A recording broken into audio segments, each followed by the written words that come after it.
आप लोगों का क्लास 9th से जुलाई मंथ का मासिक परीक्षा चल रहा है और आप लोग जो है ना 23 जुलाई के दिन प्यार बच्चों सोशल साइंस का, ठीक है ना, किसका, साइंस यानी विज्ञान का पेपर देने जा रहे हैं। तो वीडियो आपके लिए काफ़ी इंपॉर्टेंट होने वाला है क्योंकि बिल्कुल ओरिजिनल पेपर लेकर के आ चुका है। बिल्कुल प्यार बच्चों, ये अगर एग्जाम में आपके पेपर, अगर आपके एग्जाम में ये नहीं आए तो अनसब्सक्राइब कर देना चैनल को। मैं आपको सब्जेक्टिव ऑब्जेक्टिव दोनों का बता दूंगा और आंसर की भी बताऊंगा डाउनलोड करने के लिए। देख लीजिए, इसके बाद आपका सोशल साइंस का पेपर आएगा, चैनल को सब्सक्राइब कर लीजिएगा। ये देखिए बिल्कुल ओरिजिनल पेपर आपका है, ठीक है। चलिए तो बढ़ते हैं आगे। यहाँ पर देखिए 1 से लेकर के 30 तक प्रश्न आपको पता है ना, 25 प्रश्न बनाना है। तो देखिए पहला नंबर क्वेश्चन क्या बोला, न्यूनतम का ऐसा मतलब क्या है। तो पहला का नोट करोगे ना तो राइट आंसर सी हो जाएगा, पहला का सी।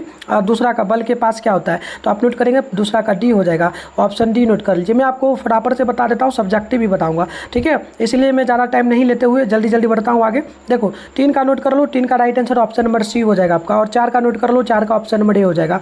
मैं जल्दी जल्दी से बता रहा हूँ, सब्जेक्टिव भी बताना है इसीलिए। चलो 4 के बाद 5 नंबर का नोट कर लो, संवेग का ऐसा मात्रक क्या होता है तो नोट कर लेना, ऑप्शन डी हो जाएगा, ठीक है। चलिए आगे बढ़ते हैं। चैनल को आप लोग जरूर सब्सक्राइब कर लेना और वीडियो को लाइक कर लेना, ठीक है। चलो देखो, किसी वस्तु के द्रव्यमान, उनके त्वरण तथा उस पर आरोपित बल के बीच में संबंध क्या होता है ना, तो डायरेक्ट नोट कर लो, 6 नंबर का राइट आंसर सी हो जाएगा, ठीक है, 6 का सी होगा। 7 का नोट कर लो, 7 का राइट आंसर ऑप्शन नंबर आपका डी हो जाएगा, ठीक है। चलिए नोट करते चलिए। अब आप लोग जो है ना 8 नंबर का नोट करिए, 8 नंबर का नोट करिएगा तो राइट आंसर बिल्कुल यहाँ पर ऑप्शन ए हो जाएगा। 9 का नोट करिएगा तो ऑप्शन नंबर बिल्कुल यहाँ पर बी हो जाएगा, और 10 का नोट करिएगा तो 10 का भी बी हो जाएगा। बस फटाफट से नोट करिए, सब्जेक्टिव का भी तुरंत अभी उत्तर बताऊंगा। 10 के बाद 11 का नोट करिए, 11 का राइट आंसर सी हो जाएगा। 12 का नोट करिए, 12 का भी सी होगा। 13 का नोट करिए, 13 का भी ऑप्शन डी हो जाएगा। चलिए 13 का नोट करिए, 13 का क्या होगा, 13 का डी होगा, 13 का डी होगा। 14 का नोट करिए, वायस जो ना पायस क्या है तो नोट करिए, 14 का बिल्कुल ऑप्शन ए होगा, 2 अभिक्रियाशील ध्रुवों में तो ऑप्शन ए नोट करिए। 15 का नोट करिएगा। अब 15 देखिए, निम्नलिखित में से किस पदार्थ के साथ मिलाने पर बस जो ना वास्तविक विलयन बन सकता है तो नोट करिएगा, 15 का ऑप्शन नंबर आपका ए सी हो जाएगा, साधारण नमक। आगे बढ़ते हैं, ठीक है।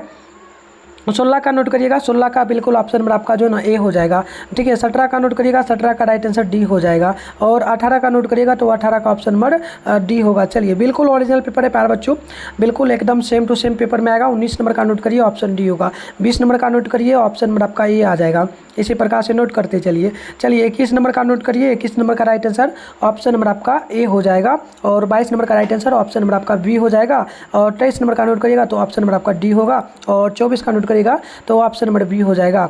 आगे बढ़ते हैं, नेक्स्ट क्वेश्चन देखिए। 23 नंबर के बाद आपका जो है ना 24 नंबर के बाद आप लोगों का 25 नंबर है। 24 का मैंने बताया ऑप्शन बी। 25 का नोट करिए, राइट आंसर ऑप्शन आपका जो है ना 25 का सी होगा। 26 का ऑप्शन नंबर आपका डी होगा, और 27 का नोट करिएगा तो ऑप्शन नंबर बी हो जाएगा, जाइलम, ठीक है। फटाफट से नोट करिए बिल्कुल सारे प्रश्नों का। 26 का नोट करिए, 26 का मैंने बताया। 27 का नोट करिए, सह कोशिकाएं पाई जाती है किसमें ना, तो 27 का राइट आंसर ऑप्शन बी हो जाएगा। 28 का नोट करिए, 28 का ऑप्शन नोट करिएगा तो ए हो जाएगा, ठीक है। चलिए 28 के बाद 29 का नोट करिए, 29 का ऑप्शन नंबर आपका सी होगा, और 30 का राइट आंसर ऑप्शन बी होगा। तो ये मैंने ऑब्जेक्टिव के बिल्कुल 100% का ओरिजिनल पेपर का आंसर के बताया। आप शॉर्ट क्वेश्चन देखिए, देखिए प्रश्न दिया गया है ना, इसमें से देखिए जैसे पहला प्रश्न की बल की परिभाषा दे, इसका ऐसा मात्रक लिखिए। 2 नंबर की संवेग की परिभाषा दे, इसका ऐसा मात्रक लिखिए। 3 नंबर की न्यूटन के गति द्वितीय नियम को लिखिए। तो मैं ये तीनों प्रश्नों का उत्तर की फिलहाल देने वाला हूँ, अभी आपको दिखा रहा हूँ, और भी सारे प्रश्नों का आंसर की मैं डाल दूंगा, ठीक है। चलिए डाउनलोड करने के लिए हम लोग सीख। तो प्यारे बच्चों, डाउनलोड करने के लिए सबसे पहले अपने फोन में गूगल को ओपन करिए, सर्च बार के आइकन पर क्लिक करके मिठुन स्टडी सेंटर सर्च कर लीजिए। मैं पहले ही कर लिया, आप लोगों को कर लेना है, फिर ऊपर करेंगे। फर्स्ट में आपके सामने देखिए इस प्रकार से मिठुन स्टडी सेंटर का ऑप्शन वेबसाइट मिलेगा, इस पर क्लिक कर लेना है। जैसे ही क्लिक करोगे अब आपके सामने इस प्रकार से इंटरफेस ओपन होगा। आराम से स्क्रॉल डाउन करना, नीचे आना। नीचे आओगे तो देखो यहाँ पर ना 9th का सेशन, यहाँ पर देखो जुलाई मंथली एग्जाम के लिए लिखा है, इस पर क्लिक कर लो, और क्लिक करने के बाद नीचे आओ। सबसे पहले व्हाट्सएप ग्रुप, टेलीग्राम ग्रुप को ज्वाइन कर लेना। देखो आपके सामने ग्रुप है प्यारे बच्चों, मैथ का और इंग्लिश का भी पेपर में डालूंगा, तो उसके लिए यहाँ पर ज्वाइन आप पे क्लिक करके दोनों ग्रुप को ज्वाइन कर लो। फिर नीचे आओ, नीचे आओगे ना तो देखो यहाँ पर सारे सब्जेक्ट का पेपर का लिंक है, साइंस सोशल साइंस सबका डाउनलोड कर सकते हो। फिलहाल साइंस का करना है तो सामने डाउनलोड लिखा है, इस पर क्लिक कर लो। क्लिक करके देखो अभी आंसर की कैसे मिलेगा। अभी देखो आप हम नीचे जाते हैं तो आंसर की आपको नहीं देखने को मिलेगा, देखो अभी नहीं मिल रहा है ना, इसलिए कई बच्चे घबराते हैं कि सर आंसर की कहाँ गया, तो देखो आंसर की नहीं मिला। तो अभी करना क्या है, ज़्यादा कुछ नहीं करना है, ऊपर आना है, पेज को नीचे को खींचना है, यहाँ पर रिफ्रेश करना है। रिफ्रेश करोगे देखो आंसर की दिख जाएगा। तो ऐसे ही करना है आप लोगों को। अब देखो रिफ्रेश कर लिए हम लोग, अब ऑब्जेक्टिव के प्रश्नों का आंसर की ये देखो ऑब्जेक्टिव का भी अपडेट कर दूंगा, ये भी अपडेट कर दूंगा हम, ठीक है। और देखो ये मैंने डाल दिया 1 नंबर 2 नंबर 3 नंबर का, और सारे प्रश्नों का आंसर की डाल दूंगा। तो आप चैनल को सब्सक्राइब कर रखिए, एसएसटी का पेपर लेकर के आ रहा हूँ प्यारे बच्चों। तब तक के लिए बाय बाय।